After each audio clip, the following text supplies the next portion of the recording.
उत्तराखंड के बाद अब हिमाचल में भी मुसलमानों का बहिष्कार का आह्वान किया जाने लगा है। उत्तराखंड में उत्तरकाशी प्रकरण के बाद जिस तरह से मुसलमानों को आतंकित किया गया और मुसलमान वहां से पलायन कर गए, उसी तरह अब हिमाचल प्रदेश में भी देवभूमि खाली करो के नारे लगने लगे हैं और साथ ही साथ मुसलमानों का बहिष्कार का आह्वान किया जाने लगा है।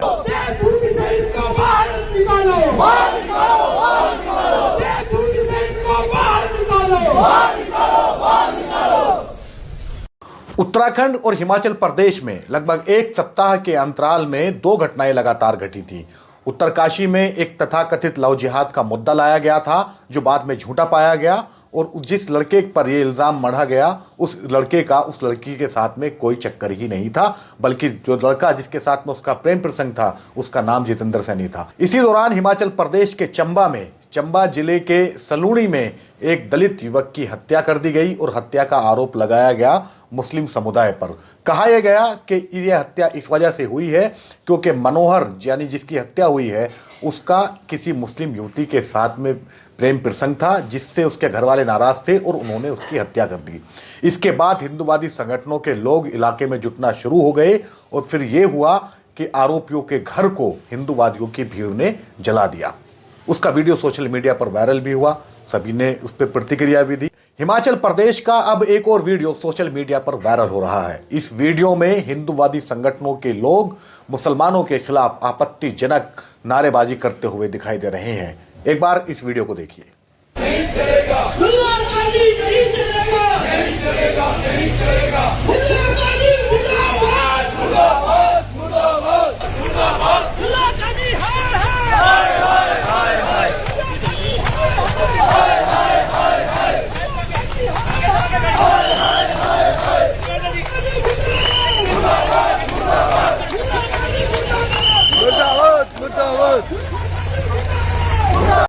तो देखा आपने किस तरह से हिंदूवादी संगठनों के लोग मुसलमानों के खिलाफ आपत्तिजनक नारेबाजी कर रहे हैं। पुलिस मौजूद है लेकिन इसके बावजूद उन्हें ना कानून का खौफ है ना कानून का डर है, उनके नारेबाजी लगातार जारी है।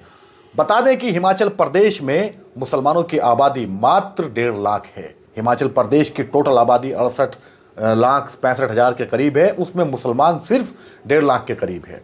लेकिन इसके बावजूद ये हिंदूवादी संगठनों के लोग मुसलमानों को देवभूमि यानी हिमाचल प्रदेश से भगाने का आह्वान कर रहे हैं, उनके बहिष्कार का ऐलान कर रहे हैं, अपील कर रहे हैं लोगों से। इस भीड़ में सभी उम्र के लोग शामिल हैं, नौजवान भी हैं, बुजुर्ग भी हैं, अधेड़ भी हैं, लेकिन सभी का विवेक ऐसा लगता है कि सभी के दिमागों पर सांप्रदायिकता का चश्मा इस कदर चढ़ गया है कि उन्हें कुछ दिखता ही नहीं। अब सवाल ये पैदा होता है कि हिमाचल प्रदेश में तो कांग्रेस की सरकार है, वहां पर इन दंगाइयों के हौसले बुलंद क्यों हैं? क्योंकि यह सवाल इसलिए भी जरूरी है क्योंकि राहुल गांधी ने भारत जोड़ो यात्रा के दौरान एक बहुप्रचारित नारा दिया जिस नारे का नाम था, मैं नफरत के बाजार में मोहब्बत की दुकान खोल रहा हूं। अब सवाल यह है कि नफरत के बाजार में जो मोहब्बत की दुकान खोली है, क्या उसकी कोई ब्रांच हिमाचल में नहीं है? क्यों आखिर इस तरह से हिंदूवादी तत्वों के हौसले बुलंद हैं? एक तरफ कर्नाटक में इसी तरह के उपद्रवी संगठनों पर, नफरती संगठनों पर प्रतिबंध लगाने की वकालत की जा रही है, तो दूसरी ओर हिमाचल प्रदेश में इस तरह के संगठनों को क्यों छूट दी हुई है कि वो पुलिस की मौजूदगी में मुसलमानों के खिलाफ इस तरह की नारेबाजी करें? क्या इस पर कांग्रेस पार्टी की सरकार कोई एक्शन लेगी? क्या इस पर हिमाचल प्रदेश के मुख्यमंत्री सुखविंदर सिंह सुक्खू एक्शन लेंगे? क्या वो इन तत्वों पर सख्ती से कानून का अपना काम करने का निर्देश देंगे?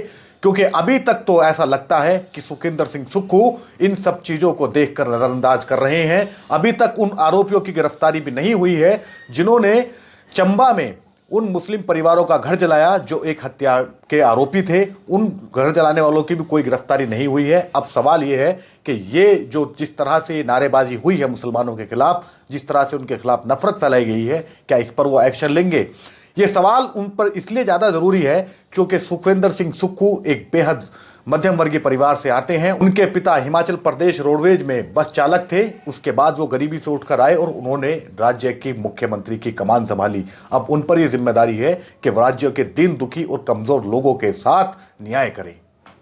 साथ ही एक सवाल और है कि राहुल गांधी ने जिस मोहब्बत की दुकान को खोलने का वादा किया था और खोलने का आह्वान किया था, लोगों से अपील की थी कि मैं वो नफरत के बाजार में मोहब्बत की दुकान खोल रहे हैं, तो वो नफरत के बाजार में मोहब्बत की दुकान कांग्रेस शासित उन राज्यों में क्यों नहीं खुल रही जहां पर सांप्रदायिक तत्व आए दिन मुसलमानों के खिलाफ भड़काऊ बयानबाजी कर रहे हैं। चाहे वो राजस्थान हो, चाहे हिमाचल हो, चाहे झारखंड जहां पर कांग्रेस की मिलीजुली सरकार है, चाहे वो राज्य हो, वहां पर क्यों आखिर इस तरह से नफरती संगठनों को खुली छूट दी हुई है कि वो राज्य का माहौल खराब करते रहें।